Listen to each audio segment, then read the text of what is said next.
10th in last year's 500. At 55 Gs. Man, it still hurts, Kevin. And it's on fire, too. So there is nothing good about that. And we're just glad to see Ryan get out of that car. Ryan climbed out okay. Practiced Friday. Now has a new helmet and a new car. Let's check in with our crew chief, Larry McReynolds, and a look at aerodynamics. Yeah, Mike, anytime you're at a high-speed super speedway like Daytona, to be faster, it's all about the draft. The more cars you can get in the line, the faster you're going to run. So let's take a look at airflow at our Toyota Cutaway Camry car. Here's a single car right here. This is what the airflow will look like. You're going to see max downforce on the front of the car as well as in the rear of the car in that rear spoiler area. That actually more downforce and hurts the drag. But as a car approaches that lead car, you're going to see the airflow change. It takes downforce away and it gives it less drag, which makes it run faster as one unit. Look at the hood flaps as the pressure changes on that trail car.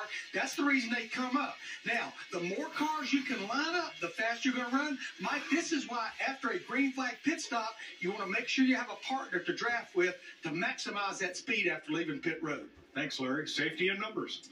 Well, it is safety in numbers, and when you look at that graphic, when you see that hood flap stand straight up, you know you're doing a good job. But you need your team of manufacturers to do what you need to do to stay in the front and even get to the front if you're not already there. Strength in numbers. That's right. Yes. All right, it's time for Toyota. Rev up to green.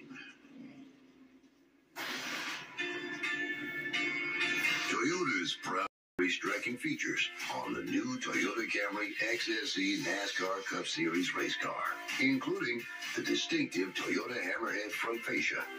The latest version of the Toyota Camry, which has been the best-selling sedan for 21 straight years, is scheduled to hit showroom floors later this spring.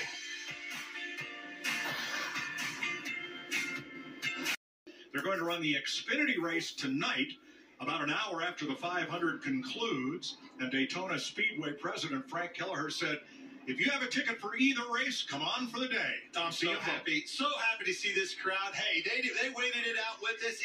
Torrential downpour, ladies and gentlemen. I saw tents underwater out there. It didn't slow our people down. They're here to see these boys put on a show, and that's exactly what they're going to see. 200 laps, 500 miles is the scheduled distance. And the race will be run in 3 stages of 65, 65, and 70 laps. Now, each of those stages are longer than the cars can go on fuel, so we'll have at least one pit stop in every stage. Well, we know they built a few of the new Toyota Camry XSE, one in that feature, and here's one out here leading the field.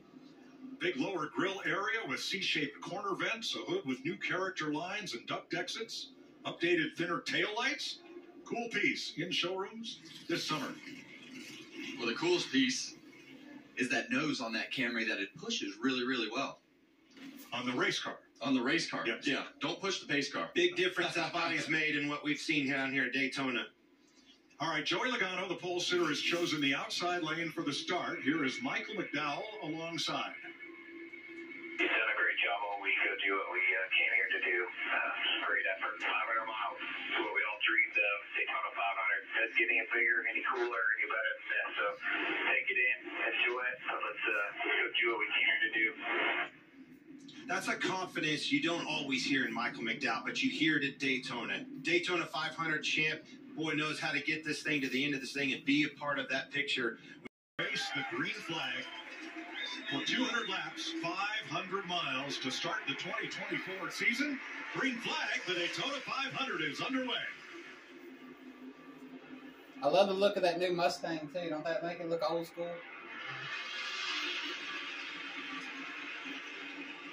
That's supposed to be like the 65 Mustang it was based on. Looks old.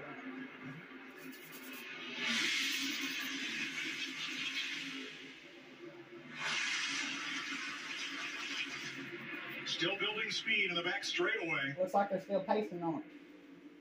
Don't it? Well, they're building speed, Mike, but the one thing I can tell you about the start of this race that all the drivers are going through is going to be experiencing the speed of the pack that they haven't experienced all week. all 40 cars in the pack. They've only raced against half the field so far, and right now they're all lined up, building speed, but speed that they haven't felt before this week. The leader. Shortly, you're going to start seeing, we got a pair of Fords in the front, Toyota's the second row. You see a Penske car, you know that's a Logano teammate. These boys are going to start finding each other. It's just a matter of when and how. And it's just like they experienced Thursday night. The beginning of this race is really, how does my car feel? Is it hitting the ground? Am I comfortable in the seat, steering? And we see the same excitement that little guy sees in the grandstands watching our screen right here. The other thing about this race in particular, you know, we've watched the duels. I heard you say that.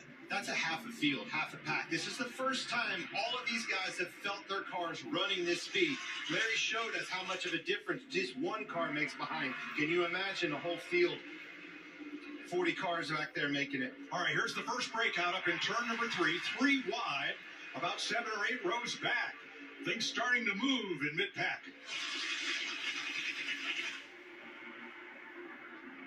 Ross Chastain was the first to break out to the outside.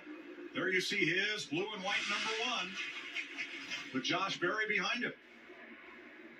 Well, that's the two strategies that the other drivers are on in the back of the pack. How do I get to the front? You know, and Ross Chastain's like, man, I'm going to tow this pack with me. And you see a lot of guys in that outside line lined up behind him wanting to be aggressive and get to the front of this pack fast. Well, he ain't the only one either. Other guys will get greedy. You see Brad Keselowski in that 6 car jumped up in front of him. He won't be the only one coming to the front. John Hunter Nemechek, the 42. He's looking up high. Maybe perhaps trying to hold both the middle and the high lane back in his 42. Can't be iffy in these decisions, Kevin. That spotter says clear up, you better be there. Oh, crash!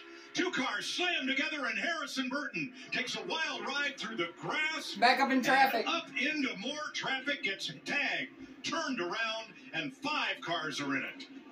Oh. Ryan Preece. I think he missed that inside wall. Woo. Harrison Burton, big damage on the 21 car. Harrison And Burton Carson done. Hocevar, the rookie, gets taken out.